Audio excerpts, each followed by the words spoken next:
Saviez-vous que j'ai déjà été le genre de fille qui se valorisait en faisant 1 million de choses en même temps, en étant continuellement occupée et en cumulant les heures supplémentaires? La vérité, c'est que, après m'être complètement épuisée, j'ai finalement compris que la vie n'était pas une liste de tâches à cocher.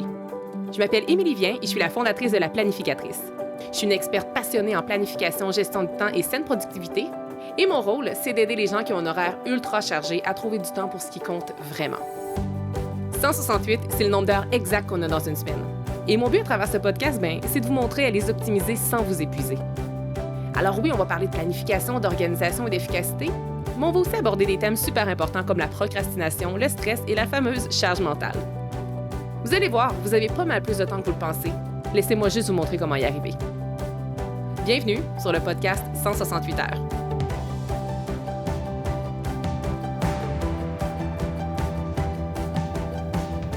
Cet épisode est vraiment très spécial. Cet épisode-ci, ça fait plus d'1 an en fait que je sais que je vais l'enregistrer. Et cette nouvelle réalité-là qu'on vit, ma famille et moi, en fait, on la vit déjà depuis près de 3 mois. Et si j'ai mis autant de temps avant de prendre le micro et de venir vous en parler ici, c'est parce qu'en fait, je souhaitais vivre cette transition de vie-là en privé avec mon petit cocon familial. Et bien que je sois en fait une fille qui est super à l'aise derrière le micro, derrière la caméra, je suis néanmoins une fille qui est assez introvertie de nature et je suis assez privée en fait. Et quand je vis des changements, des transformations ou des épreuves ou bien des grands moments de joie, souvent j'aime vivre en solo ces émotions-là avant de les partager à tout le monde. Et là, si vous n'avez aucune idée de quoi je parle encore, si vous avez peut-être juste cliqué par habitude sur l'épisode du podcast 168 heures, ou bien si l'épisode a démarré comme ça automatiquement, vous avez peut-être aucune idée de quoi je parle.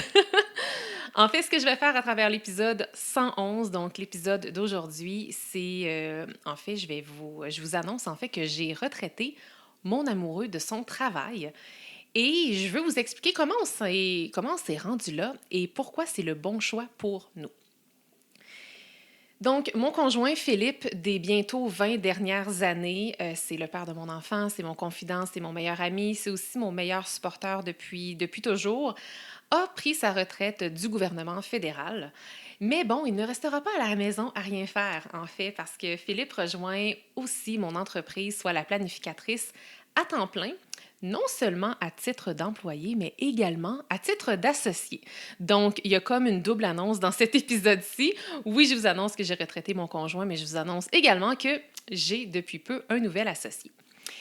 À travers l'épisode d'aujourd'hui, je ne veux pas juste vous raconter cette histoire-là, je veux surtout vous donner la permission à vous aussi d'oser avoir des grands rêves comme ça. Et je veux aussi être le témoignage vivant à quel point, en fait, c'est important de clarifier sa vision et d'y croire à sa vision. Et autre chose que je veux aussi à travers l'épisode du jour, c'est je veux vous démontrer qu'il n'est pas nécessaire que tout soit parfait avant de passer à l'action. Le rêve, en fait, que j'ai réalisé, que nous avons réalisé, parce que pour nous, c'est vraiment un rêve qu'on chérit depuis des années, c'est un rêve pour nous qui est ambitieux.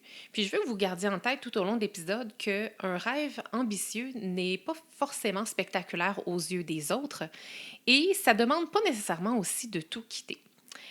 En d'autres mots, vous n'avez pas besoin de vouloir retraiter votre partenaire de vie pour avoir un rêve ambitieux parce qu'un rêve ambitieux et audacieux, ça peut prendre 1001 formes. Puis je me suis noté ici quelques exemples qui vont peut-être résonner un peu plus avec vous que le fait de retraiter votre conjoint ou votre conjointe. Ça pourrait être par exemple de démarrer une entreprise, même si il n'y a personne autour de vous qui comprend pourquoi vous aimeriez faire ça. C'est peut-être aussi de changer complètement de carrière, même si ça fait 10, 15 voire même 20 ans que vous travaillez dans ce domaine-là, que vous excellez dans ce domaine. Ça pourrait être de demander une réduction d'heures pour peut-être avoir enfin du temps pour ce qui compte vraiment pour vous. Ça pourrait être d'écrire un livre que vous portez en dedans de vous depuis des années. C'est peut-être aussi un rêve audacieux ou ambitieux pour vous, c'est peut-être de déménager dans un endroit qui vous appelle, même s'il n'y a personne qui a vu ça venir. C'est aussi peut-être de prendre une année sabbatique pour soit voyager, seul ou en famille, ou juste pour vous retrouver. C'est peut-être de dire non à une promotion qui fait du sens parce que vous savez que ça vous éloignerait de votre vie rêvée. Puis ça peut être aussi de juste décider de vivre plus simplement afin de vous sentir plus libre au quotidien. Donc, réaliser un rêve audacieux, dans le fond, là, c'est simplement de décider de vivre une vie qui vous ressemble vraiment et j'espère vraiment, vraiment profondément que cet épisode-ci va vous donner ou vous redonner envie de rêver. Comment j'ai structuré l'épisode aujourd'hui? Parce que j'ai pris le temps de le structurer parce que j'avais beaucoup de choses à vous partager. Il va y avoir en fait comme cinq parties. Je vais en un premier temps vous parler de notre vision de couple et notre vision familiale que nous avons depuis plusieurs années. Après ça, je vais vous parler un petit peu plus de mon conjoint, de Philippe. Qui est-il et comme qu'est-ce qu'il va faire? Et puis concrètement, qu'est-ce qui l'a amené à faire ce choix-là? Je veux aussi surtout vous parler de notre déclic, qu'est-ce qui s'est passé, notre prise de décision, comment ça s'est passé et comment on a surtout choisi de prendre cette grande décision-là et de passer à l'action. Je vais également vous partager sans filtre nos choix, les choix qu'on a faits pour arriver jusque-là et aussi nos peurs. Et je vais compléter en vous parlant un petit peu plus concrètement de à quoi ressemble notre vie aujourd'hui, parce que ça fait déjà bientôt 3 mois là, qu'on vit, nous, cette réalité-là, même si je vous l'annonce tout juste. Alors, notre vision. Vous savez à quel point je crois en la vision, à quel point c'est un thème que j'adore enseigner, mais je ne fais pas juste vous l'enseigner puis vous dire quoi de le faire. En fait, je le fais moi-même, je l'incarne et je peaufine toujours un peu ma vision. Et là, j'ai un peu l'impression, avec la réalisation de ce grand rêve-là, j'ai un peu l'impression que j'ai une vision que je chérissais depuis vraiment plusieurs années, que je viens de réaliser, que je viens de cocher. Donc, en toute franchise, mon conjoint et moi, on est comme en train de redessiner les prochaines années de notre vie. Et puis, c'est ça, fait que pour que vous puissiez en fait comprendre qu'est-ce qui a fait en sorte qu'on est rendu où on est aujourd'hui, il faut reculer un petit peu dans le passé pour que vous compreniez un petit peu notre vision. D'abord et avant tout, je vous l'ai dit un peu tantôt, mais ça fait bientôt 20 ans que mon conjoint et moi, on est ensemble. Alors, nous étions jeunes adultes et on s'est trouvés. Et si vous avez peut-être lu mon livre Avancer sans s'épuiser, vous devez peut-être avoir peut-être un peu compris quelle était la profondeur et de notre relation et à quoi un peu ressemblait notre relation et l'évolution en fait qu'on a traversée ensemble. Et puis, Philippe et moi, on a toujours été très proches, voire même fusionnels, d'après plusieurs de nos amis qui nous disaient. Et en fait, contrairement à bien des couples, on a toujours dit et su qu'on aimerait travailler ensemble. Parce que je sais que ce n'est pas tous les couples qui se disent qu'ils aimeraient travailler ensemble. Il y a plusieurs personnes aussi qui se disent il ne faut surtout pas travailler en couple parce que ça peut tout gâcher du couple. Mais il faut garder en tête qu'il y a plein de belles histoires aussi autour des couples qui travaillent ensemble. Et puis, nous, on a juste toujours su qu'on aimerait faire ça, mais pendant plusieurs années, on pensait juste que ce serait jamais possible. Si jamais vous avez écouté aussi certains de mes épisodes de podcast, soit des épisodes de podcast où je parle un petit peu plus de mon parcours entrepreneurial, ou bien les épisodes de podcast où je parle un petit peu plus de mon histoire et de mon parcours un petit peu plus personnel, vous savez que j'ai réussi à bâtir la planificatrice, notamment grâce à mon conjoint, parce qu'il a supporté financièrement notre famille pendant le premier temps où je ne générais aucun revenu. En fait, moi, pendant la première année de la planificatrice, je n'avais rien à vendre. J'ai tout simplement bâti ma communauté. Donc, pendant cette première année-là, il y a eu plusieurs choses, mais notamment, pas juste ça, mais notamment mon conjoint a non seulement cru en mon projet suffisamment pour accepter sans culpabilité et sans frustration de supporter la famille financièrement et puis également c'est ça. Fait que c'est ça qui s'est passé de mon côté. Fait qu'on a toujours, tu sais, il faut juste que vous gardez ça en tête dès le départ parce que ça fait partie de l'histoire de notre vision. Donc, je l'ai déjà dit par le passé et ça me fait plaisir de le redire à nouveau, mais moi, j'ai toujours été très confortable avec le fait que mon conjoint nous supportait financièrement pendant que moi, j'étais en train de bâtir quelque chose. Il y en a qui diraient que mon conjoint était en train de me faire vivre et vous avez peut-être en partie raison. Mais ce qu'il faut savoir, c'est que nous avions communément et indépendamment une vision commune et c'est de ça que je veux vous parler. Parce que ce que vous devez savoir, c'est que oui, il me supportait financièrement pour que je crée quelque chose, mais ce quelque chose-là que j'étais en train de créer, mon chum, il savait qu'un jour, ça allait devenir suffisamment grand pour lui donner sa liberté. Donc, en d'autres mots, qu'est-ce qui s'est passé? C'est que mon conjoint a d'abord travaillé de son côté pour m'offrir ma liberté. Et par m'offrir ma liberté, je veux faire allusion aussi à la planificatrice que j'ai créée. Donc, j'ai pu créer un emploi qui était vraiment ma passion. Mais il savait que quand mon entreprise allait devenir suffisamment prospère, que j'allais, à mon tour, lui donner sa liberté. Et c'est ça qui vient d'arriver. Et je trouve honnêtement que d'un côté comme de l'autre, c'est la plus belle preuve d'amour qu'il ne pouvait pas avoir. Donc, de mon côté, quand je bâtissais la planificatrice, quand je lui demandais un peu plus de temps ou quand je lui demandais de faire ci ou de s'occuper d'Harrison parce que j'avais besoin de plus de temps ou par exemple, plus de temps là, pour faire quelque chose, ben il était jamais comme frustré parce qu'il savait que quand il investissait financièrement ou en termes de temps, de l'énergie pour m'aider moi, ben il savait dans le fond qu'il investissait directement dans son rêve à lui. Fait que ça n'a jamais été juste une histoire, juste une vision de son côté ou juste une vision de mon côté. C'était vraiment, vraiment une vision commune qui était partagée et connue de tous depuis vraiment plusieurs années. Ce qui fait que aussi, on a choisi d'avoir un enfant unique, puis j'en ai déjà parlé justement dans un épisode il y a 1 an ou 2 où je vous parlais de quelles étaient nos motivations derrière le fait d'avoir un enfant. Et puis, on a toujours été un petit trio tous les trois, moi, Phil et Harrison. Puis notre but familial, ça a toujours été de passer le plus de temps possible ensemble. Puis, on voulait pas on voulait pas attendre à la retraite avant de commencer à vivre. Bien, je veux dire, on avait déjà quand même l'impression de vivre, là, je veux pas me plaindre, mais la vie, c'est maintenant, puis je veux dire, on ne sait pas ce qui nous attend. On ne sait pas si on va être là demain, si on va être là l'année prochaine, si on va se rendre jusqu'à la fameuse retraite que tout le monde attend. Et moi, j'avais ce désir-là de ne pas attendre à la retraite pour commencer à vivre. On avait envie de passer du temps ensemble maintenant. En plus de ça, ben Harrison, il est encore tout jeune. Quand on va être à la retraite, là, il va avoir sa vie, il va avoir sa maison, il va sûrement être en amour, il va peut-être même avoir des enfants, ce qui fait qu'il ne passera pas du temps quotidiennement avec ses parents. Puis nous, on a envie de passer du temps de qualité tous les trois maintenant. Et donc, on a décidé, de par les choix, de par la vision qu'on s'est décidé, on a comme eu envie de retirer la retraite de l'équation. Ce qui fait que maintenant, aujourd'hui, et en fait, même avant que l'on prenne notre décision, là, arrêter de travailler, c'est plus un but pour nous. En fait, plus du tout un but. Nous, ce qu'on souhaite, c'est continuer de travailler tant et aussi longtemps que la passion va être là puis que la santé va nous le permettre. Toujours dans notre vision commune, dans notre vision de couple, mon conjoint et moi, on a toujours tout bâti à deux. On a toujours été conscients depuis le début que c'est beaucoup plus puissant, beaucoup plus solide de bâtir les choses à deux que de bâtir des choses en silo. Et on a toujours pensé que les possibilités étaient infiniment plus grandes si on bâtissait tout à deux. Fait que c'était naturel pour nous qu'éventuellement de vouloir travailler ensemble parce qu'on avait quand même ce désir-là. Et puis, maintenant qu'on est en train de bâtir la suite de la planificatrice ensemble, on trouve que c'est tellement, tellement plus puissant. Puis, en même temps, j'ai comme l'impression qu'on est un petit peu en train de bâtir un genre de petit empire familial parce que ce qui est super mignon, c'est qu'Harrison, du haut de ses 7 ans, il s'implique déjà comme dans notre vision future. Fait que c'est beau à voir. Puis je trouve qu'au-delà de tout ce qu'on est en train de réaliser, une des très, très belles choses et de laquelle je suis super fière, c'est l'inspiration que ça donne à notre fils Harrison parce qu'il voit qu'on pose des choix différents. Puis je vais vous en parler tantôt des choix. Il voit aussi les possibilités. Il voit aussi qu'est-ce qui se passe quand on sort de notre zone de confort, quand on pose des décisions qui sont différentes de peut-être ce que les autres personnes font. Et puis, pour moi, ça n'a pas de prix, ça, que d'y montrer ça.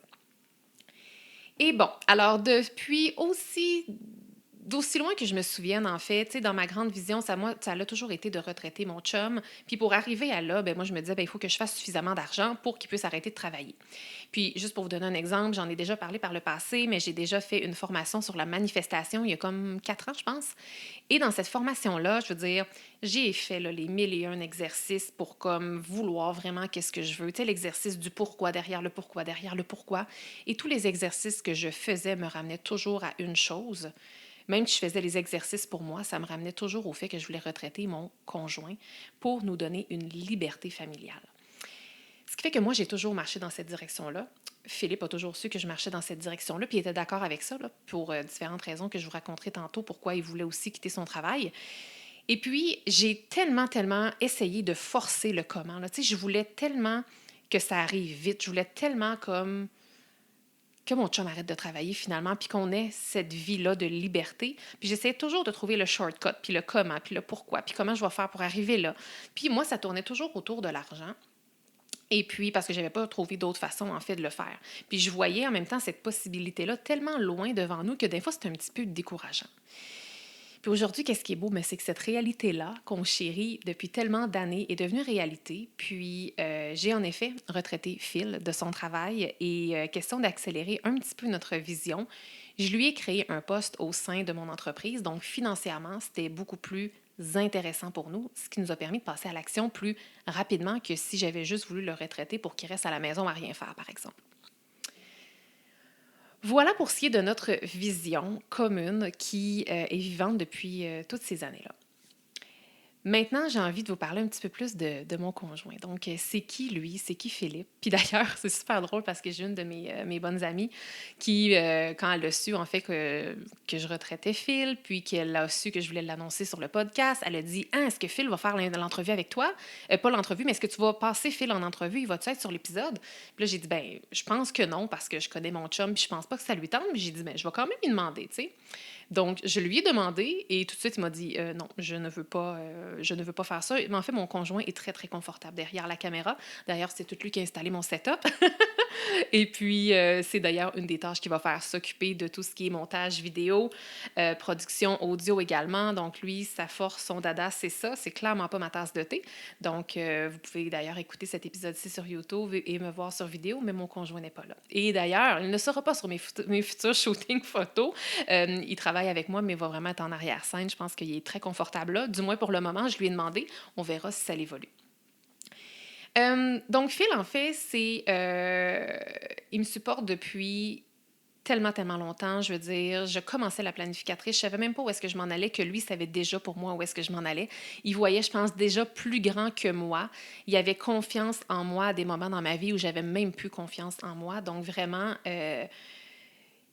il y en a qui diraient qu'il a tout misé sur moi, mais je pense qu'il connaissait en fait son pari, puis il connaissait la valeur du pari quand il a décidé de tout miser sur moi. Puis on dirait que ça me rend émotive de dire ça parce que c'est... Mais c'est quand même fou, tu sais, de voir ça. Puis il y en a qui pourraient dire, hey, mais Émilie, ça devait être tellement de grosse pression de devoir comme créer quelque chose qui allait devenir suffisamment grand pour lui redonner finalement ce qu'il m'avait donné. Mais au final, moi, c'était juste une motivation. Puis j'ai jamais vu ça comme une lourdeur parce que ça avait toujours été clair entre nous, un peu comme si on avait signé un contrat, même si on n'a jamais signé de contrat en ce sens, de toi, tu me donnes une liberté. C'est sûr que moi, je voulais lui redonner la liberté en échange. Puis je vous le disais tantôt un peu précédemment dans ma vision, dans les exercices que j'ai fait d'introspection dans les dernières années, le but a toujours été de le retraiter. Alors, mon conjoint Phil, est-ce qu'il était prédestiné professionnellement à travailler pour la planificatrice ou pour une organisation de genre? En fait, pas vraiment. Je vous explique. En fait, mon conjoint a travaillé pour les 15 dernières années. En fait, il a quitté son travail comme un mois avant que ça fasse 15 ans, là. Mais il a travaillé les 15 dernières années pour la fonction publique. Et puis, en fait, il vivait dans une belle prison dorée. Et d'ailleurs, il y avait un poste de superviseur, en fait. Donc, il gérait une équipe dans la ville de Québec. Et puis, il vivait dans une belle prison dorée. Qu'est-ce que je veux dire par prison dorée, en fait? C'est que c'est un emploi, je pense, que plusieurs auraient voulu avoir pour notamment toutes les conditions. Donc, il y avait un excellent salaire qui montait toujours, qui montait toujours. Puis c'était vraiment un très, très bon salaire. Il y avait plusieurs avantages sociaux. Ça faisait 15 ans qu'il était là, donc il y avait quand même une belle ancienneté d'acquise. Il y avait un fonds de pension aussi très, très intéressant. C'est pour les gens qui attendent après la retraite, là, un très, très bon fonds de pension. Et puis, ben là, son travail s'était rendu hyper familier pour lui, donc c'était super facile. Il était vraiment comme dans ses pantoufles quand il faisait son travail. Et puis, ça venait donc avec une immense stabilité puis une très, très grande sécurité.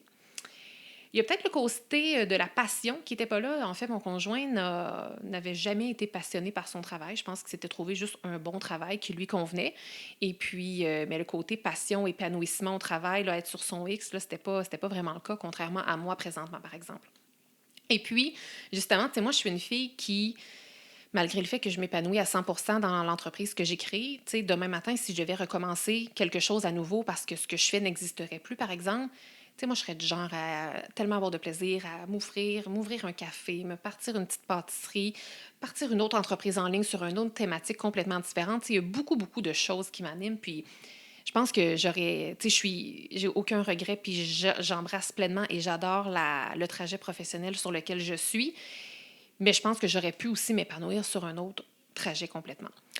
Mais mon conjoint, lui, là, dans les presque 20 années qu'on a été ensemble, je lui ai tellement, tellement, tellement souvent demandé, genre je ne compte plus le nombre de fois que j'y ai demandé, Phil, si tu pouvais faire n'importe quoi de ta vie là, et que l'argent comme n'était pas dans... Tu sais, que ça l'avait pas... qu'on n'avait pas à s'en soucier, comme qu'est-ce que tu ferais comme travail? Et à toutes les fois, il me répondait qu'il ne le savait pas. Puis là, moi, ça venait tout le temps avec une frustration. Puis j'essayais toujours de ramener la question comme d'une façon différente, mais il ne savait jamais. Et puis, il y a des choses qui passionnent mon conjoint dans la vie, mais quand que j'essayais de voir autour de... Tu sais, il y a un travail qui pourrait le passionner autour de ça, puis non, jamais, tu sais.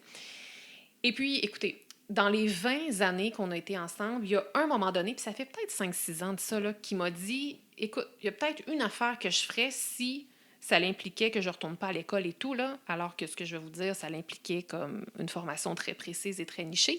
Il y a d'une affaire qui me tenterait, là, on venait d'écouter un reportage à la télé, il a dit, moi, j'aimerais peut-être ça comme être, tu sais, vidéographe, là, caméraman, euh, sous-marin, comme dans National Geographic. En fait, je suis pas mal certaine qu'on venait d'écouter sûrement un reportage sur la faune marine de National Geographic, puis il a dit, tu sais, ça, être comme aller filmer des images comme ça m'intéresserait. Donc, on a ri parce qu'on savait que, pas que c'était impossible, mais c'est plus que c'était pas le parcours qu'il avait envie de choisir. Il n'avait pas envie d'aller se former pour faire de la plongée, pas envie non plus d'aller se former pour comme devenir un caméraman de ce type. Donc, on a ri, puis on a oublié cette idée-là pendant quelques années. Et puis, quelques années plus tard, alors que la planificatrice était en croissance, il y a comme eu une série de synchronicités qui sont comme arrivées un petit peu tout en même temps, qui m'ont en fait comprendre que peut-être que l'idée et le but n'est pas de retraiter mon chum, donc de faire en sorte que je fais suffisamment d'argent pour que mon conjoint arrête de travailler, puis qu'après ça, qu'il fasse juste être à la maison. Parce que c'était ça mon but initialement, parce qu'on se rappelle que mon conjoint était passionné dans aucun travail, fait que même s'il y avait la possibilité de partir n'importe quoi comme travail, ou même d'aller travailler au dépanneur, si c'est ce qu'il aurait voulu, il n'y avait aucune passion. Il n'y avait comme aucun emploi qui l'intéressait assez pour aller faire ça, ou aucun type d'entreprise qui aurait eu envie de démarrer, par exemple, même si on avait eu une liberté financière absolue. Et les synchronicités qui sont arrivées, puis je vais vous la raconter bientôt, c'est comme venu en fait confirmer que la solution, c'était peut-être que dans le fond, il y a peut-être une place pour Phil dans la planificatrice. Alors qu'au début, je ne le voyais pas parce que la, la fille qui tripe sur la planification, c'est dans ma génétique à moi, c'est pas nécessairement dans sa génétique à lui, ou comme, tu sais, de créer du contenu, ce genre de choses-là, c'est vraiment pas le genre de truc qui l'allume. Et entre autres, c'est ça, il y a eu plusieurs synchronicités, mais notamment une chose que je peux vous raconter, en fait, c'est que c'est ça, il y a quelques temps, il y a peut-être 1 an et demi, 2 ans, j'écoutais le livre audio Deep Work de Cal Newport et en tout cas, quelque part dans le livre, en tout cas, je ne sais pas trop comment que ça se présente, mais il explique qu'il y a quelqu'un qui, dans le but d'être hyper focus, hyper concentré, donc de tomber dans un état de travail profond, donc de deep work, c'était un auteur et l'auteur avait un délai très, très, très, très serré de son éditeur pour écrire un livre. Genre, il y avait quelque chose comme 2 semaines. Et qu'est-ce qu'il a fait pour arriver à pondre en 2 semaines un livre, ce qui, pour les auteurs, la plupart des auteurs, ça pourrait vraiment paraître comme étant impossible. J'en suis la preuve maintenant. Maintenant que j'ai écrit un livre, je pourrais dire que je pense que c'est pas mal impossible d'écrire un livre en 2 semaines. Donc, l'auteur, la solution qu'il a trouvée, c'est que c'est booké un vol en première classe de New York à Tokyo, aller-retour. Et pendant qu'il était assis, littéralement attaché à sa chaise entre New York et Tokyo, ça doit être à peu près un 13-14 heures de vol, eh bien, en première classe, donc il y avait quand même le confort, il s'est concentré, il ne pouvait rien faire d'autre. Puis là, on recule de quelques années, on ne pouvait pas avoir Internet à bord. Il a écrit son livre à l'aller. Il est sorti, il n'est pas allé visiter Tokyo, là. Il est allé dans un petit salon VIP, il a pris un café, il a pris quelques heures pour là, et ensuite il est revenu. Et il a réécrit encore pour un autre 13-14 heures. Et à la fin, son livre, en fait son manuscrit, la version du manuscrit, était finie. Et là, moi, j'ai raconté cette anecdote-là à mon chum en disant « Hey, c'est fou! » Puis là, j'y ai raconté que je trouvais quand même que c'était une super bonne idée. Puis à ce moment-là, tu sais, j'avais pas encore écrit mon livre. Puis mais tu sais, j'avais cette ambition-là d'écrire des livres. Puis je disais, hey, à un moment donné, on dirait qu'il faudrait que je fasse ça parce que je croyais vraiment en cette technique-là, en la puissance de ça. Puis il y a aussi l'impact financier de dire, hey, tu sais, un vol, je sais pas combien ça coûte, là, New York-Tokyo, là, mais c'est en première classe, mais ça doit pas être donné. C'est quand même plusieurs milliers de dollars. Puis je me disais, tu sais, ça vient avec une certaine pression, tu veux rentabiliser ton investissement et ainsi de suite. Fait que je me disais, hey, à un moment donné, on dirait qu'il faudrait que je fasse ça.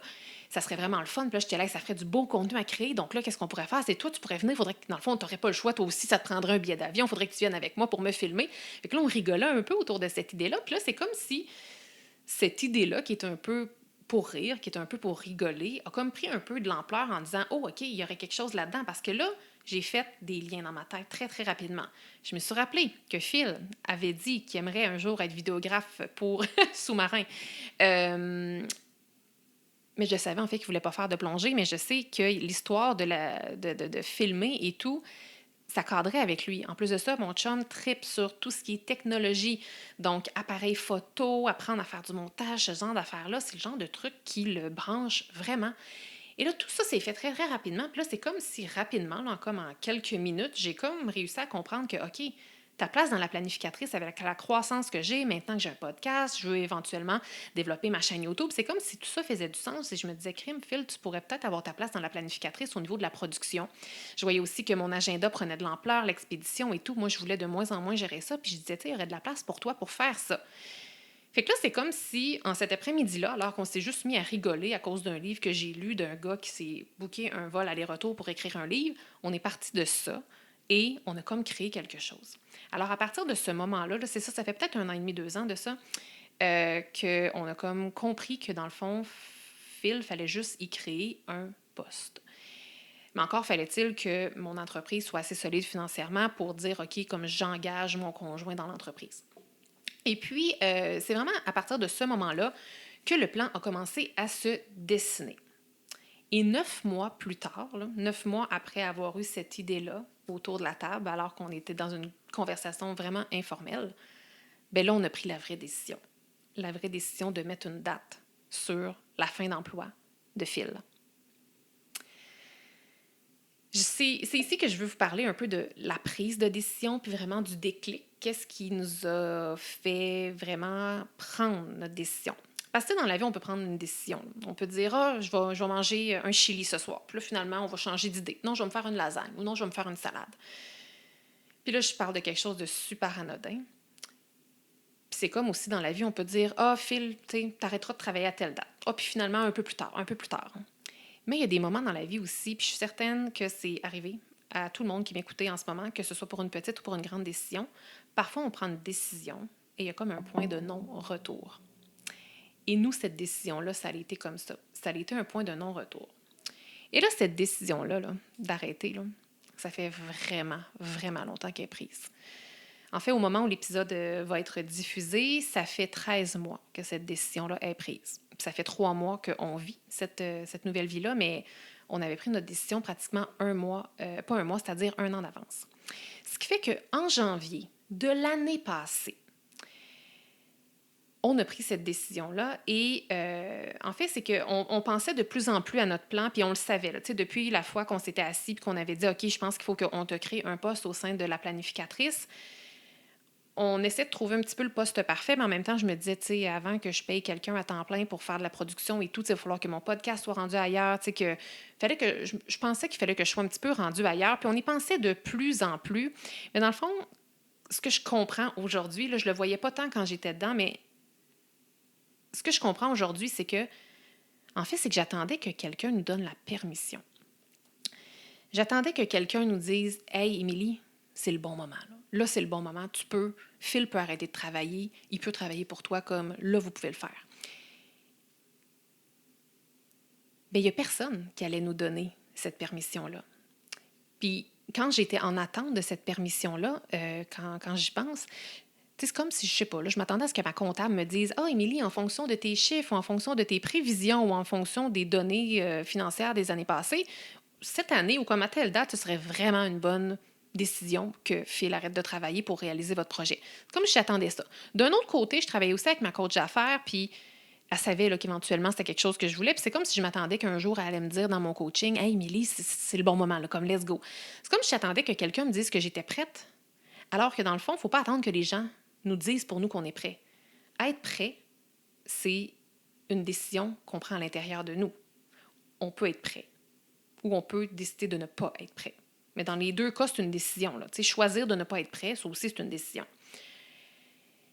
Donc, finalement, on a juste pris cette décision-là. On s'est en fait donné la permission plutôt que d'attendre que quelqu'un nous la donne, parce que si j'étais encore dans ce mindset-là d'attendre, Phil sera encore à son travail, puis on sera encore en train d'attendre.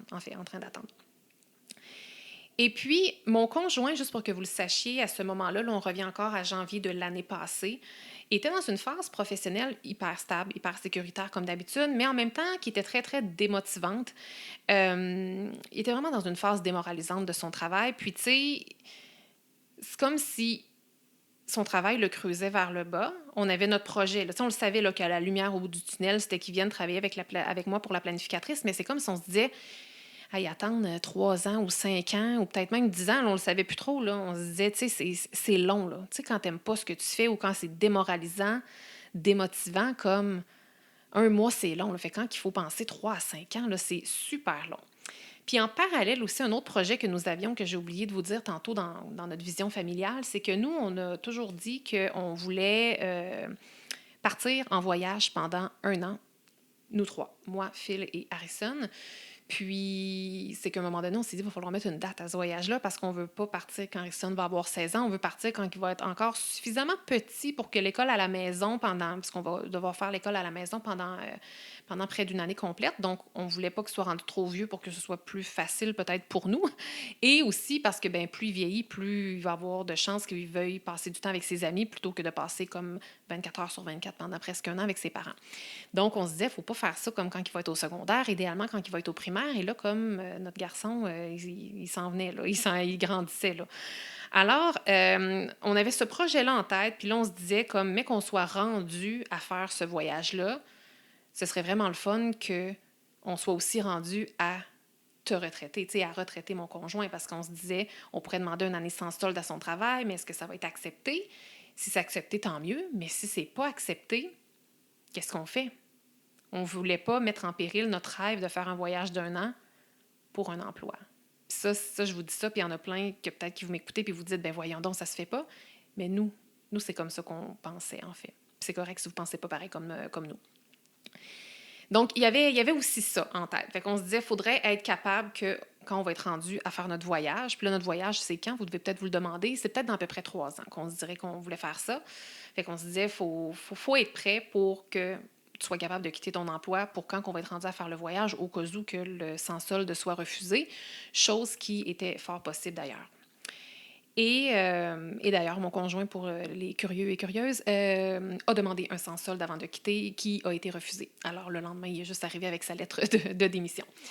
Et puis, c'est ça, donc la lumière au bout du tunnel pour mon conjoint qui était démotivé par son travail, c'était d'éventuellement rejoindre la planificatrice. Mais là, on se disait, tu sais, c'est loin, 3 à 5 ans.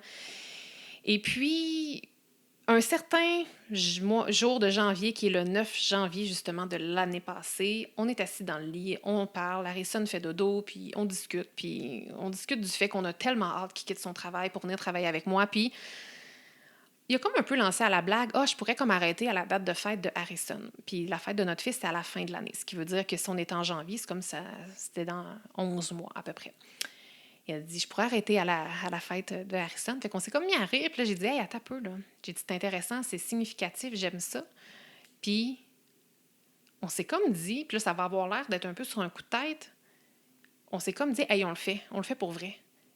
Puis, c'est comme si on s'était regardé, puis qu'on a su qu'on allait honorer, en fait, ça. Puis, ce que j'aimais vraiment beaucoup, c'est qu'on a rattaché cette décision-là à une date clé, qui est la fête de notre petit garçon. Puis moi, ce que j'aime aussi, c'est que ça nous donnait à peu près presque 12 mois. Là. C'est comme on disait pas, OK, la semaine prochaine, tu quittes. Là, c'est comme dans 11 mois, presque 1 an, dans le fond, tu vas quitter. Ce qui fait que moi, je trouvais ça super rassurant. Parce que quand on se fixe des objectifs à très court terme, parfois, ça vient avec la pression de la performance tout de suite. Puis la performance peut venir parfois avec un peu la paralysie quand on a un gros objectif à atteindre rapidement. Mais de mon côté, c'est comme si je me disais, hey, moi, ça me donne 1 an pour me placer financièrement, pour mettre en place des choses, solidifier des trucs, faire le ménage, ajouter des choses nécessaires pour que financièrement, qu'on ne commence pas notre nouvelle vie avec un stress financier. Tu sais, c'était pas quelque chose que je voulais. Ce qui fait que, voilà. Fait que pour moi, ça faisait comme du sens. Puis, ce soir-là, un 9 janvier, alors qu'on était dans le lit, on n'avait pas du tout planifié parler de ça, on a pris cette décision-là. Puis après ça, pour les 11 mois qui ont suivi, on en a parlé pratiquement à tous les jours et honnêtement, ça a tellement créé un shift dans l'énergie de notre maison. Mon chum, il continuait à avoir les mêmes journées démotivantes, à avoir les mêmes problèmes à son travail, mais quand il arrivait à la maison, bien, il y a deux choses qui se passaient. L'énergie était vraiment meilleure.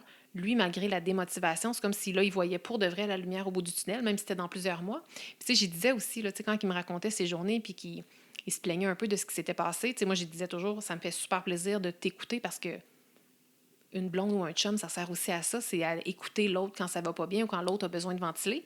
Mais j'ai disais, te rends compte que quand on va avoir fait le move, tu rapporteras plus ce genre de discussion-là le soir. On va parler de d'autres choses, ça va presque toujours être positif. Fait que, donc c'est ça, on n'a jamais, jamais, jamais reculé, jamais qu'on est revenu sur notre décision, jamais qu'on s'est dit, tu sais, on a-tu un doute, est-ce qu'on fait la bonne chose? Jamais. C'est comme si ce 9 janvier-là, l'année passée, assis dans notre lit, un soir que c'était aucunement planifié qu'on parle de ça, lui et moi, on a commis un genre de changement au niveau de notre identité. C'est comme si on a eu un shift identitaire qui s'est passé ce soir-là.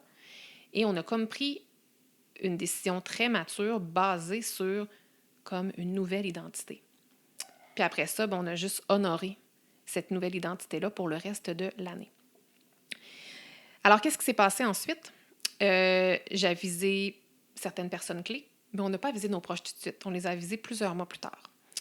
Et j'ai notamment avisé ma comptable, j'ai avisé ma coach d'affaires. Puis il n'y a personne qui est tombé en bas de sa chaise, il n'y a personne qui m'a dit « Hi, mon Dieu! » En fait, tu sais, dans le fond, il fallait que moi, je prenne la décision. Ce qui fait que j'ai avisé ma coach d'affaires, j'ai avisé ma comptable, ce qui fait que j'ai été épaulée pour comme structurer mon entreprise financièrement pour que ça se fasse de façon fluide à peu près 12 mois plus tard. Et ensuite de ça, c'est ça, plusieurs mois plus tard, nous l'avons annoncé à nos proches. Et puis, je pense que, tu sais, tout est arrivé au bon moment parce que moi, j'étais rendue dans une situation dans mon entreprise où il y avait des tâches administratives qui se délèguent pas trop à l'externe, qui devenaient vraiment lourdes sur mes épaules. Après ça, il y avait aussi différents projets qui prenaient de l'ampleur que je voulais comme offrir à quelqu'un d'autre. Puis là, c'est comme si le poste de Philippe est devenu clair et concret, tu sais, tout en même temps. Et puis, je vous l'ai dit, mais c'est fou à quel point l'énergie elle a changé dans notre maison et ce, pour le mieux. Ce qui fait que mon chum, dès qu'il avait une journée difficile, ça lui permettait de voir la journée avec une autre perspective parce qu'il savait qu'elle allait être la suite.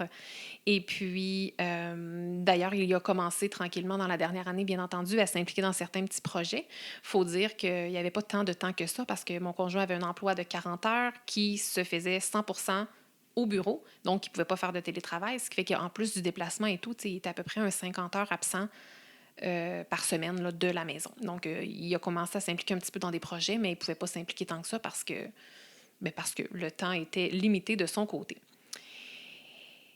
Et puis, tantôt, je vous parlais un petit peu de le genre de shift identitaire qu'on a vécu, tant lui que moi. Puis, c'est comme si cette nouvelle identité-là nous a finalement vraiment permis d'accélérer le temps. Parce que, tu sais, je vous ai parlé de la fameuse soirée du 9 janvier où on a pris la décision dans le lit, mais le matin là, du 9 janvier, là, nous, on pensait encore que ça allait se passer dans 3 ou dans 5 ans, là, peut-être même plus loin. Donc, c'est fou à quel point quand on incarne une autre identité, on dirait que c'est juste comme ça que je le vois et que j'ai envie de le dire, c'est fou comme on peut accélérer le temps. Et je tiens à dire quelque chose parce que j'imagine que vous posez peut-être la question. Tu sais, moi, je pensais avant là, qu'il faudrait que j'attende de faire peut-être genre 1 million de chiffre d'affaires avant de, ou plus en fait, avant de me permettre de faire ce genre de choix-là. Et honnêtement, la planificatrice ne génère pas encore 1 million de chiffre d'affaires.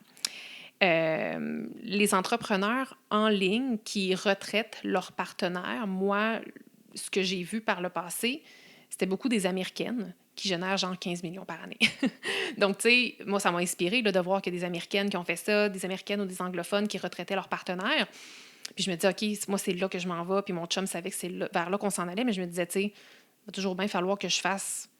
Eux autres, ils font peut-être 15 millions par année. J'étais là, moi, il va peut-être falloir que j'en fasse 5 ou à tout de moins 1 million par année, mais on n'a pas attendu ça. Je vais vous parler tantôt des choix qu'on fait pour avoir pris ce genre de décision-là, mais tu sais, je veux que vous sachiez que c'est possible de faire un genre de move audacieux comme ça, même si on ne nage pas dans des finances absolues et infinies. Puis j'espère vraiment, vraiment que la décision qu'on a prise, mon conjoint et moi, que ça va permettre à certaines personnes d'oser rêver puis de comprendre que c'est possible de faire ça, même si on n'est pas millionnaire. C'est ici que j'ai peut-être envie de vous parler un petit peu des choix qu'on a faits et des peurs qui nous ont habités de faire en fait ce move-là, de faire ce choix-là. Puis, je veux mettre un point très, très clair ici. On n'a clairement pas attendu que tout soit parfait avant de passer à l'action. Et puis, c'est ça, je veux vous parler en fait des choix qu'on fait depuis les dernières années pour nous amener jusque-là, puis les choix qu'on fait encore aujourd'hui pour vivre ce style de vie-là, qui vient, on va se le dire, là, avec un certain risque financier, mais puis aussi, je vais vous parler de quelques peurs qu'on a choisi aussi de dépasser. Fait que, tu sais, nous, là, notre réalité de maintenant, mais la réalité aussi des dernières années, c'est que on a juste une voiture. On a juste une voiture alors qu'on n'habite pas dans un centre-ville, là. Si on veut se déplacer, on a besoin d'une voiture. On peut aller à l'école à pied. J'ai pu aller à la garderie à pied aussi, mais sachez que nous avons une voiture alors que la plupart des gens aujourd'hui, je ne veux pas généraliser, mais de façon générale, souvent, il y a deux personnes dans une maison, souvent, il y a deux voitures. Notre maison aussi, bien qu'elle est extraordinaire, elle est loin d'être parfaite. Je veux dire, notre cour avant est encore en gravelle, alors que tous nos voisins ont de la belle asphalte. Tous nos voisins ont aussi une cour extérieure en arrière qui est magnifique. Pour la plupart, ils ont une piscine. Nous, elle est à peine finie. Je veux dire, il y a du gazon, mais sans plus. Notre sous-sol n'est pas terminé. Il y a plein de choses dans la maison que j'aimerais upgrader, mais qu'on a choisi volontairement de ne pas faire parce qu'on le savait où est-ce qu'on s'en allait. Dans les dernières années, avec la planificatrice, j'ai quand même, autant qu'au début, je générais pas de revenus, autant que j'ai vécu une super belle croissance, que j'ai réussi à me verser un très bon salaire, on aurait pu commencer à investir à plein de places dans notre maison. On avait les moyens d'améliorer notre cour arrière, on avait les moyens de faire notre cour en avant. On aurait eu les moyens d'avoir un deuxième véhicule, bon, étant donné qu'on savait où est-ce qu'on s'en allait parce qu'on avait une vision claire. Bien, on a choisi de ne pas faire ça parce qu'on savait que notre priorité, c'était de retraiter mon chum. Donc, on aurait pu attendre là, que tout soit parfait. On aurait pu attendre de placer beaucoup, beaucoup d'argent de côté parce qu'on avait un peu de sous de côté, mais vraiment pas tant que ça. Donc, on aurait pu attendre que tout soit parfait. Mais en même temps, si on avait attendu, le temps aurait filé et on aurait comme un petit peu perdu ce temps-là parce qu'on veut vraiment profiter du temps maintenant. Puis financièrement, je vous en ai déjà parlé, mais tu sais, c'est ça, là. On n'est pas millionnaire. On n'avait pas un 100 000 qui dormait de côté, qui attendait juste que mon chum quitte son travail. Vraiment, vraiment, vraiment pas. C'est juste que tout ça revient encore à la vision. Parce que si on n'avait pas eu de vision, on aurait juste fait des choix différents. On aurait fini le sous-sol, on aurait placé peut-être de l'argent de côté, on aurait clairement aussi augmenté mon salaire possiblement. Puis j'ai deux petites anecdotes que je m'étais notées que je voulais vous partager ici. Tu sais, quand j'ai commencé à faire plus de sous et tout, c'était le fun parce qu'on avait quand même été plusieurs années comme en étant plus serrés. Puis je me rappelle, entre autres, la mère à mon chum, elle avait dit hey, « ben tu sais, là, maintenant, est-ce que vous allez vous acheter une deuxième voiture? » Comme si c'était d'une évidence qu'on est deux adultes, on aurait besoin de deux voitures. Fait qu'on a dit « Ah non, c'est vraiment pas dans nos priorités, tu sais. » Puis, en fait, il faut que vous sachiez aussi que mon conjoint, il trippe sur les voitures. Une de ses passions dans la vie, là, c'est les voitures. Donc, éventuellement, il aimerait beaucoup avoir une voiture sport, tu sais. Et son patron de son ancien travail aime aussi beaucoup les voitures. Puis lui, il a une voiture sport. Puis, tu sais, il avait dit à un moment donné, dans la dernière année, il a dit « Je comprends pas, toi, pourquoi, Phil, tu t'achètes pas une voiture de sport, là, comme t'aimes ça, les chars, va t'acheter une voiture comme ça. » Puis, tu sais, Phil, il n'a pas parlé de son projet, bien entendu, mais il disait, tu sais, c'est tellement pas dans mes priorités présentement. Pas parce qu'il n'y avait pas les moyens, mais parce qu'on s'en allait complètement ailleurs. Maintenant, ça, c'est un peu les choix qu'on fait au quotidien. Puis aussi, il faut que vous sachiez qu'on a quand même un rythme de vie assez pas si grand que ça. Je veux dire, nous, ce qu'on aime faire, c'est voyager, se payer des petites escapades de temps en temps, que ce soit au resto ou comme à l'hôtel, même très souvent au Québec. Mais tu sais, on fait pas vraiment de sport, on n'est pas toujours en train de s'acheter un paquet de choses, ce qui fait que ça aussi, ça fait partie des choix de notre style de vie pour nous permettre de prendre des décisions comme on vient de prendre. Je vais vous parler maintenant des peurs. Donc, honnêtement, peut-être que vous attendez à ce que je nomme 60 peurs, parce que je pense que ça serait normal que d'avoir 60 peurs pour le type de décision qu'on vient de prendre, mais on n'en avait franchement pas vraiment. Je pense que ça fait tellement longtemps qu'on a cette vision-là, ça fait tellement longtemps qu'on sait qu'on s'en va là, que c'est comme si les peurs, on les a sûrement eues, mais ça doit être dans le passé qu'on les a eues, ces peurs-là. Donc, le risque calculé était que ça fait pas juste un an que la planificatrice existe. Au moment où on a pris la décision, ça faisait 5 ans. J'avais quand même des données de croissance. Je voyais une croissance, une constance, c'est-à-dire dans la courbe de croissance. J'avais des données, ce qui fait que c'est quand même pas une décision qui a été prise sur un coup de tête non plus. Mais, fait qu'on n'avait pas vraiment de peur. Puis je pense que les gens qui nous entourent avaient possiblement plus de peur que nous-mêmes. Puis notre vision était tellement grande aussi que c'est comme si nos peurs à côté, si peur il y avait, étaient comme vraiment minimes à côté de notre vision. Puis il y avait tellement plus d'avantages que, en fait, d'avantages pour nous, là, il y en a peut-être qui auraient vu beaucoup d'inconvénients, mais pour nous, les avantages étaient tellement plus grands que c'est comme si les inconvénients ou les peurs, s'il pouvait y en avoir, étaient pratiquement invisibles pour nous. Puis c'est pas de la naïveté. Ben, en fait, il y en a peut-être qui diraient que c'est de la naïveté. Moi, je pense qu'il y a aussi beaucoup de confiance là-dedans. Je crois en notre projet, je crois en nous en tant que couple, en tant que personne, en tant que vision. Il y en a qui vont voir ça comme de la naïveté. Moi, je vois vraiment ça comme de la confiance. Puis et en fait, nous avons une confiance absolue en la décision que nous avons prise. Il y a aussi côté financier. En fait, nous, on remplaçait finalement un salaire pour un autre. Alors, tu sais, ça venait avec une certaine sécurité. On n'a pas eu à diminuer notre train de vie ou quoi que ce soit. On remplaçait simplement un salaire par un autre. Et puis, quitter, en fait, il faut dire que quitter la sécurité d'emploi et les avantages que mon conjoint avait, ça aurait été en fait une part principale pour beaucoup, beaucoup de couples. Mais de notre côté, on a toujours su que cet emploi-là était temporaire. On voyait ça comme du bonus. Ah, c'est bon, il est en train de monter un fonds de pension. C'est bon, il y a des avantages présentement desquels on peut bénéficier. Mais on ne s'est jamais assis là-dessus. On a toujours su que c'était quelque chose qui était temporaire. Puis même pour être plus clair que ça, là, je me suis même dit à un moment donné, puis j'avais cette discussion-là avec mon conjoint, j'étais là, c'est quoi le pire du pire du pire qui peut arriver? Le pire du pire qui peut arriver, ce serait que mon entreprise plante complètement. Mais là, je vous l'ai dit, on n'a quand même pas pris cette décision-là sur un coup de tête. C'était quelque chose qui était réfléchi de par les données qu'on avait des dernières années. Donc, stratégiquement, selon les chiffres, c'est comme impossible que l'entreprise plante. Mais admettons que l'entreprise plante. Ben moi, je me disais, même si ça plante, puis même s'il faut tout vendre, je préfère quand même prendre ce risque-là. Et là, ça, c'est notre décision à nous, là. Peut-être que vous, de votre côté, c'est impossible pour un paquet de raisons, mais c'est comme si ce rêve-là avait plus... En fait, non, c'est pas ça, c'est que ma liberté générale et notre liberté de temps qu'on passe ensemble, ma famille et moi, ça a le plus de valeur, en fait, que mes biens matériels et que ma maison. C'est comme ça, en fait, je pourrais le verbaliser. Puis, puis en fait, pour vrai, tantôt, j'essayais vraiment de trouver, là, c'est quoi une vraie peur, parce qu'on dirait que ça se peut pas de ne pas avoir de peur. Puis comme je vous disais, je pense que si j'avais enregistré cet épisode-là il y a 4 ans, en prévision de, j'aurais sûrement eu une liste de peurs plus longue. Mais là, c'est que c'est pas une vision qui est arrivée hier non plus, ça. Ce qui fait que les peurs ont eu le temps d'être dépassées. Mais tu sais, une de mes craintes que j'avais, puis ça va sembler un petit peu idiot, là, mais une de mes craintes, c'était que mon chum me dérange à la maison dans ma solitude, parce que moi, je suis très solitaire. J'aimais ça, moi, le matin, quand tout le monde partait. J'avais la maison pour moi, j'avais le silence, j'avais mes tâches que je faisais à mon propre rythme. J'allais chercher un café quand j'en avais envie. Je dînais seule, comme je suis très solitaire de nature et très indépendante, donc j'avais comme peur qu'ils viennent déranger ça.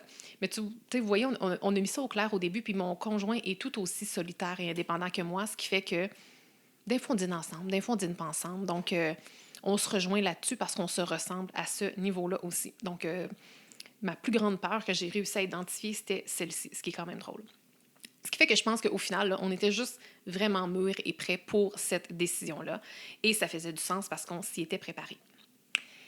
Maintenant, la dernière chose que j'ai envie de vous parler, c'est un petit peu plus notre vie aujourd'hui, notre quotidien, concrètement aussi, qu'est-ce que mon conjoint fait. Donc, c'est en décembre dernier que Phil a quitté son emploi des 15 dernières années. Ça fait maintenant, comme je vous disais, près de 3 mois qu'on vit cette nouvelle vie-là. Je vous dirais qu'il y a quand même eu une période d'adaptation, plus pour lui que pour moi, parce que moi, mon quotidien ne changeait pas tant, c'était plus lui. Puis moi, au début, je voulais vraiment comme qu'il prenne son temps, ce qui fait que je lui ai donné très, très peu de tâches au début, notamment parce que j'étais trop occupée, puis j'avais pas vraiment beaucoup de temps pour m'asseoir avec lui et le former. Mais je voulais qu'il prenne le temps, parce que c'est une méga transition pour lui. Je voulais vraiment qu'il prenne le temps. Et puis, dans le dernier mois, j'ai bloqué davantage de temps pour le former, ce qui fait qu'il est de plus en plus investi. Et puis, tu sais, je vais juste toujours me rappeler du moment où il a fini sa dernière journée de travail. Là, ça, c'est comme un moment un des 5 grands moments forts de ma vie, là. Tu sais, je le revois encore, j'étais dans mon bureau, je le regardais par la fenêtre, reculer la voiture, se stationner, sortir. Puis là, tu sais, quand je l'ai accueilli juste avant, j'ai comme parti une chanson parce qu'il y avait une chanson qui est Freedom de Pharrell Williams qu'on a comme découvert dans la dernière année. Puis ça, c'est ça, le titre, c'est Freedom, liberté. Et puis, c'était comme le mot de mon chum pour lui, comme d'arrêter de travailler où il travaillait avant pour commencer à travailler avec moi. Pour lui, c'était un symbole de liberté. Ce qui fait qu'on a écouté en boucle très, très, très souvent cette chanson-là dans la dernière année. Ça nous mettait en plus, nous, on l'aime beaucoup cette chanson-là, fait que ça nous mettait dans un bel état d'esprit. Donc, quand je l'ai vu arriver, j'ai parti la chanson vraiment fort. Puis là, je l'ai accueilli. Puis là, on s'est comme sauté dans les bras. On a pleuré. On a vraiment pleuré. Puis en même temps, on a tellement ri, on a tellement souri. Puis c'est comme si ça, ce moment-là, c'était comme la fin d'un livre et le début d'un nouveau. Fait que c'est vraiment, vraiment un moment clé pour moi. Puis on dirait que ma voix veut casser un peu. Dans le sens où, ouais, c'était vraiment un très, très beau moment. Puis qu'est-ce qu'on a fait ensuite? Ben, pendant la soirée, on avait déjà réservé, on est allé souper dans un restaurant. Puis j'avais demandé, j'étais là, tu veux-tu qu'on célèbre avec comme plein de gens, des amis ou comme notre famille et tout? Puis il a dit non, je pense que j'ai envie qu'on soit juste les trois. Donc on est allé, nous deux et Harrison, dans un restaurant qu'on chérit beaucoup, qu'on aime bien. On est allé célébrer ça. Puis c'est là qu'on a démarré officiellement notre nouvelle vie. Et je vous dirais depuis, tu sais, d'un point de vue de couple, si vous vous demandez comment ça se passe et tout, écoutez, possiblement que je pourrais faire un autre épisode quand ça fera plus longtemps, en fait, là, si jamais vous avez des questions. Mais pour l'instant, moi, je trouve que ça l'a vraiment unifié notre couple encore plus. Je veux dire, ça nous a encore plus rapprochés, ça l'a ajouté de la profondeur. On a comme un projet commun, mais un genre de projet commun sans fin. Tu sais, des fois, en tant que couple, on a un projet qui peut être ponctuel. Tu sais, OK, on organise un voyage. Fait que là, le voyage vient à terme, puis à un moment donné, il faut comme trouver un autre projet. Puis là, bien à part le fait qu'on est quand même parents, là, c'est un projet à vie, ça, là. Mais à l'extérieur de notre parentalité, on n'avait comme pas d'autres projets, mis à part des fois nos voyages, ou tu sais, des fois des petites rénovations, des petits projets dans la maison, des rêves futurs. Mais là, c'est comme c'est avec la planificatrice, on a comme un projet sans fin. Fait que ça nourrit beaucoup notre couple, en tout cas pour nous. Je trouve que c'est vraiment super beau. Puis c'est ça. Puis notre couple a été... C'est comme si ça l'amplifie notre couple, pas juste depuis qu'il a arrêté de travailler, mais depuis qu'on a pris la décision. Ce qui fait que depuis un an, un petit peu plus qu'un an déjà, même si ça fait juste 2, bientôt 3 mois qu'on a commencé cette nouvelle vie-là. Puis une des plus belles choses, je trouve, de notre nouvelle vie, depuis que c'est concret, depuis que c'est vrai, c'est qu'on passe tellement plus de temps à trois aujourd'hui. Puis tu sais, moi, je suis enfant unique. J'ai toujours été très, très, très proche de mes parents, ce qui fait que moi, je voulais un peu recréer ça. Je voulais recréer un peu cette vie familiale-là où qu'on est tous les trois ensemble très souvent parce que j'avais vraiment aimé, j'ai adoré mon expérience d'enfant unique. Et mais ma maman, elle était à la maison. Son travail, c'était d'être maman à la maison. Et moi, je ne suis pas maman à la maison dans le sens où je travaille, je me suis créé un emploi. Fait que c'est comme si c'est le bel équilibre pour nous qu'on a trouvé pour recréer un peu cette dynamique-là que j'ai beaucoup aimée. Puis c'est ça, une des choses que j'aime le plus, c'est que, tu sais, avant, moi, j'allais porter Harrison à pied à l'école tous les matins seul parce que mon conjoint commençait très tôt. Mais là, maintenant, on y va tous les trois. À tous les matins, on marche. On va porter Harrison à l'école. Après ça, le trois quarts du temps, mon conjoint et moi, on va marcher ensemble. Fait que là, on marche. On vient tranquillement à la maison. On discute un peu. Puis ça nous permet aussi de passer plus de temps ensemble qu'avant parce qu'on fait garder très, très peu souvent, en fait, pour ne pas dire jamais, notre enfant par choix. Et on a comme beaucoup plus de temps de couple maintenant. Comme c'est pas rare que le vendredi, on va soit déjeuner ou dîner au resto. Fait que ça nous fait du beau temps et du bon temps ensemble. Et tu sais, je suis aussi très, très, très, très consciente qu'il y a très peu de gens et très peu de couples qui vivent le style de vie qu'on vit présentement. Et c'est comme on a beaucoup de temps. Tu sais, je ne veux pas dire que mon horaire n'est pas chargé. Là. J'ai un horaire professionnel très chargé présentement, mais on est vraiment libre. Puis, je ne veux pas dire, par exemple, qu'on est libre financièrement dans le sens où je vous rappelle qu'on n'est pas millionnaire. Et avant d'être libre financièrement, je veux dire, on a du travail à faire un peu de ce côté-là, mais on est libre parce que, même si ce n'est pas notre intention, là, si on voulait demain tout vendre, déménager puis aller vivre dans un autre pays, on pourrait le faire. Puis, on est aussi libre des projets qu'on choisit de faire. Puis, on est aussi libre d'arrêter les projets s'il y a des projets qui ne nous parlent plus. Donc, c'est ça un peu mon gros changement de vie, à la fois personnel et professionnel, qui vient de se passer et j'ai comme vraiment l'impression que ma vision des dernières années est comme réalisée. Puis elle s'est réalisée d'ailleurs pas mal plus vite que ce que j'avais planifié. Ça, c'est ce qui est ironique. Et je suis consciente que cette nouvelle vie-là va venir avec des défis. Je suis consciente que je suis peut-être que certains diraient que je suis dans la phase de la lune de miel, puis c'est possible, mais en même temps, je sais que si défi il y a, en fait, plutôt devrais-je dire, lorsque défi il y aura, tu sais, quand on réalise des rêves, là, ça vient pas juste avec des journées roses et des journées grises au travers, ben, je vais me rappeler la vision qu'on avait, puis la vision qu'on a réussi à réaliser ensemble. Et puis, tu sais, même si ça fait juste 2 mois, là, puis j'espère que je vais continuer à m'émerveiller devant ce qu'on est en train de vivre.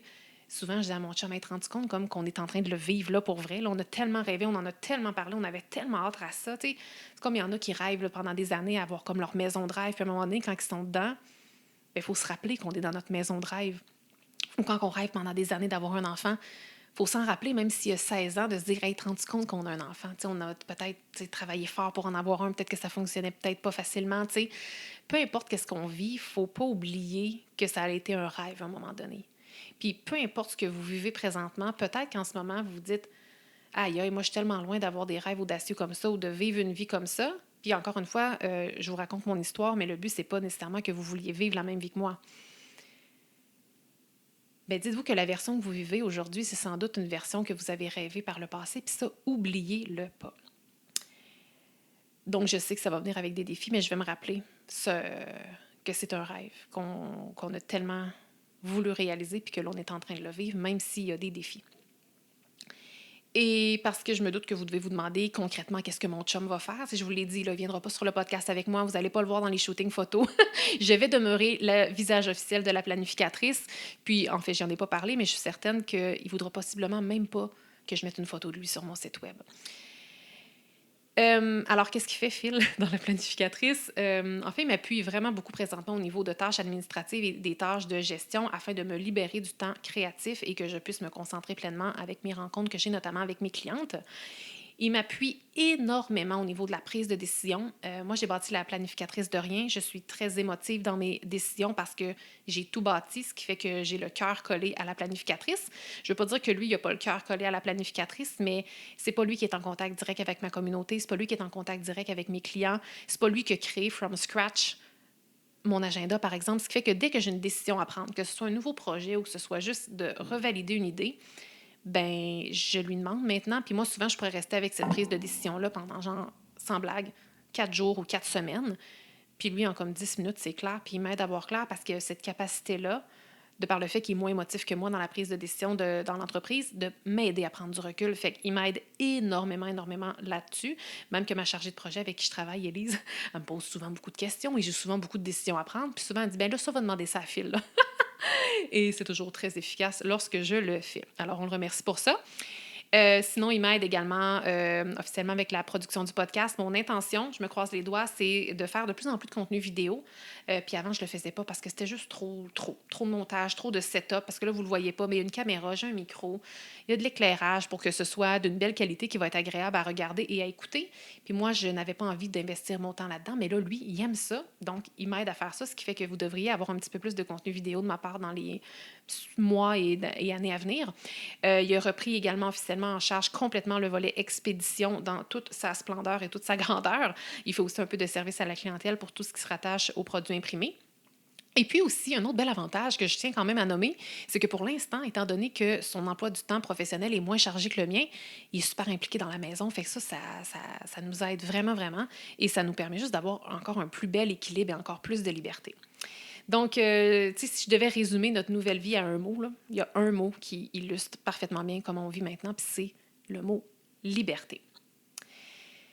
Alors, j'espère sincèrement que cet épisode-ci vous a permis de rêver. Tu sais, oui, il y a une belle histoire derrière ça. J'ai vraiment fait du storytelling, là, dans le sens où je vous ai vraiment raconté l'histoire du point A au point B au point C. Mais derrière l'histoire, j'espère surtout que vous avez été capable de lire entre les lignes et que vous avez retrouvé, que vous êtes en fait redonné peut-être cette permission-là, si jamais vous l'aviez mise de côté récemment, de rêver à nouveau. Je vous rappelle aussi une chose très importante que je vous ai dit au début, mais je veux le redire, vous n'avez pas besoin de vouloir retraiter votre partenaire. Hein? Ça, c'est une décision qui est notre choix, en fait. Ce choix-là, c'est le nôtre. C'était le bon choix pour nous, mais je comprends que ce n'est pas le bon choix pour tout le monde, pour différentes raisons. Et ce que j'ai envie de vous dire et même de vous demander, c'est que si cet épisode-ci a résonné avec vous, si ça vous a parlé, partagez-le avec quelqu'un qui a peut-être un rêve qui n'ose pas encore réaliser. Je vous invite vraiment, vraiment à le partager si cet épisode-ci a résonné avec vous. Puis si jamais cette histoire-là vous fait rêver un petit peu plus grand que votre propre vie actuelle, bien, prenez donc quelques minutes cette semaine pour vous poser une question. Et la question est la suivante. Quelle vie est-ce que vous êtes en train de construire en ce moment? Puis soyez précis, soyez précise. Quelle vie êtes-vous en train de construire en ce moment? Et rappelez-vous ceci, parfois, la vie change simplement parce qu'on ose enfin se donner la permission. Moi, en fait, nous, c'est ce qu'on a décidé de faire. On s'est donné la permission. Alors vous, c'est quoi la prochaine permission que vous allez vous donner? Merci d'avoir été là. Si cet épisode vous a plu, est-ce que je peux vous demander un petit service? Allez évaluer le podcast 168 heures en lui donnant un 5 étoiles et abonnez-vous pour ne rien manquer. C'est honnêtement la meilleure façon de le faire découvrir aux autres, puis en même temps, ça me témoigne que vous l'aimez. J'ai déjà hâte qu'on se retrouve et d'ici là, assurez-vous de profiter pleinement des 168 heures de votre semaine. À bientôt!